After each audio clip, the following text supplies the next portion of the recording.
What's up, everyone? Welcome back to another deck profile. It's your boy Stevo here, and today I'm going to be showing you guys my Salamangreat deck profile. So it's a deck that's been changing a lot over the past couple formats, and I think it's a viable contender, especially in this format after this March Banlist. Bye VFD. See you later. Hope you never come back.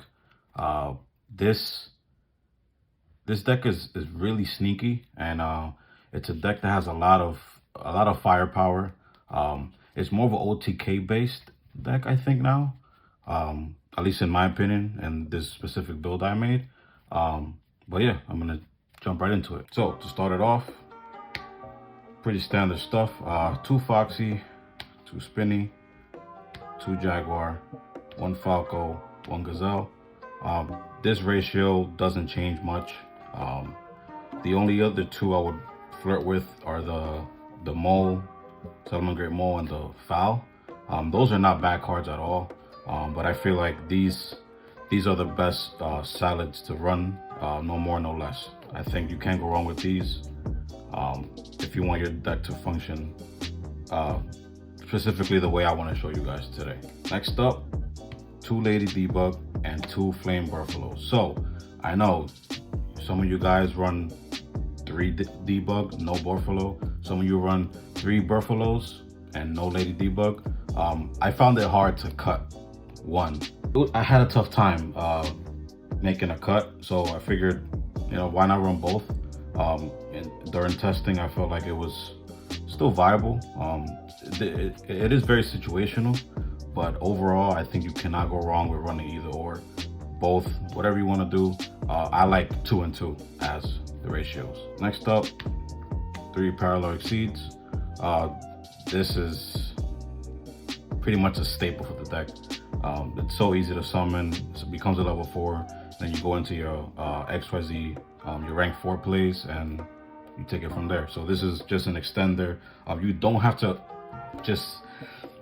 necessarily go into your rank 4 plays, because a lot of times I used it for an OTK or to summon a bigger body on the field.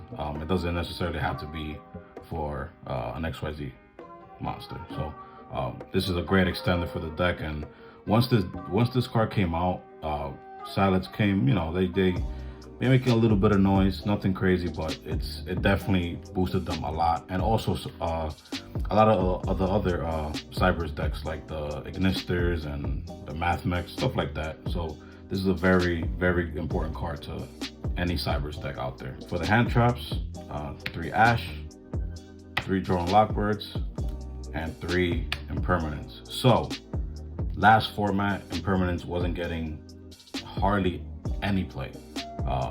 But I think that going forward, after this March Banlist, I think Impermanence is going to get a lot more play. It could interrupt Anaconda. You guys all know that Dragoon is literally the #1 boss monster in the game right now. So I feel like Impermanence is definitely a viable card in this current format. And it's sneaky good now. I mean, you guys could interrupt your opponent depending on what they're playing, especially if you're going second, which I choose to go second a lot with this deck. Impermanence is very, very clutch, I feel like. So that's why I elected to have Impermanence in the main deck.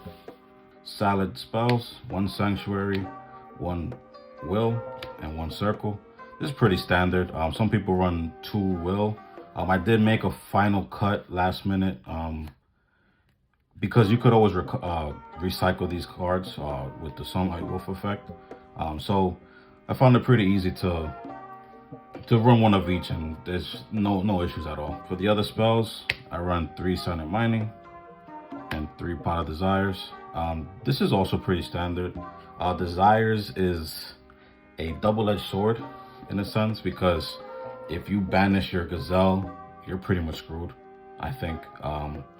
But you always want to make sure that you have possession of your Gazelle first, then you could use Pot of Desires. At least that's what I do. So yeah, these are pretty standard. And it's also, once you have your most important cards in play and in your possession, Desires is literally a free draw tool. It's ridiculous. So yeah, this is my standard draw power for the deck. For the traps, 2 roar and 2 rage. So this is also pretty standard. I know some people run 1 of each, or some of the people run 2 and 1, or vice versa. I love this ratio because with this format, you got Edlich, you got a lot of other, you got Dragonlance, you got a lot of powerful decks out there that these cards come in handy. And I feel like it's very important just to keep it at this ratio. It's perfect. For the last trap cards, I run 3 Solemn Strike. So this card is very important because not only does it stop your opponent's hand traps, it also stops your opponent's important summons. So if you know what you're playing and you know how to compete against it, this is a viable card that could really disrupt your opponent, and it could really help you win the game. And now for the extra deck, I run 3 Balinks, 3 Wolf, and 2 Pyro Phoenix. Yes, you are seeing that correctly. I elect to run 2 Pyro Phoenix over Heat Leo. Why do I say that?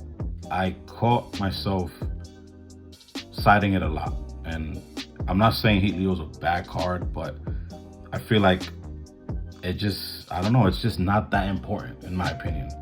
Pyro Phoenix, especially with this format right now, it could wipe your opponent's board. So why wouldn't you want to use that? And since I picked up this deck like a year ago, a little more than a year ago, and I've always kept Pyro Phoenix in the extra deck. I don't know why. I just really saw an interest to that. So why wouldn't I want to wipe my opponent's board? And I think, especially now, it's very important to run Sunlight Wolf. I did cut it to 2 and had 1 Heat Leo, but then Sunlight Wolf is just too important to the deck. Balinks, I would never cut it to under 3. But yeah, I think this is the new standard ratio in my opinion, and I feel like you guys can go wrong with this. For the other links, I run 1 Splash Mage, 1 Update Jammer, 1 Transcode Talker, and Access Code Talker. So this is the OTK engine, basically. This is, once you summon this with no interruptions, it's GG's, it's game over. There's no stopping it. Yeah, you could get this card up to about 5,300, which is ridiculous. And I could pop sometimes 4 cards, 3 to 4 cards at least, every time I get to summon Access Code, and it's basically game. Legit, just done deal. So for the last link, something spicy, I think that you guys will be seeing more and more of us in the salads, and any deck that gets to pretty much flood the field with so many monsters at once. Underworld Goddess of the Closed World. So I run her because this is so easy to make in the salad deck.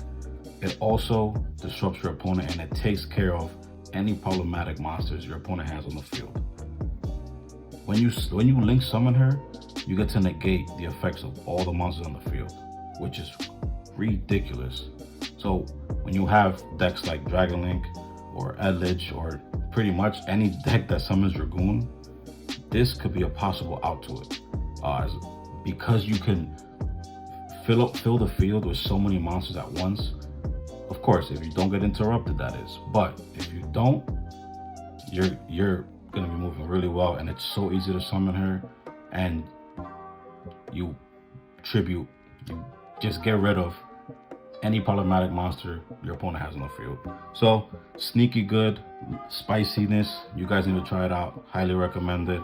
And it's what I've been finding a lot of success with. For the last 2 cards, I run 1 Abyss Dweller and 1 Baguska.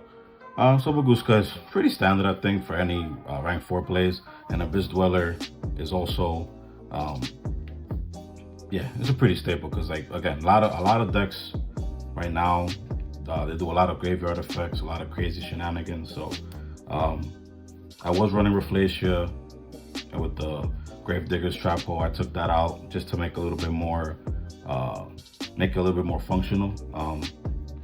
But one card I do have in the side deck is Lingaribo. Let's see if I got it here. Yeah, I got it right here. So yeah, Lingaribo is another great option. If you guys want to take out Abyss Dweller, you can do that. That's fine. It's a sneaky good card, and it protects you against cards like Imperm, Evenly Matched, or any crazy trap cards that your opponent Torrential Tribute, stuff like that. So yeah, Lingaribo is definitely a card I have in the side. If I am going up against a trap heavy deck, definitely side it in and take it from there. So that was it for the extra deck. All right, guys, so that was my deck profile. I hope you guys enjoyed it. If you look forward to any more deck profiles, let us know down below. Don't forget to like, comment, and subscribe, and I'll check you guys out in the next deck profile. Peace.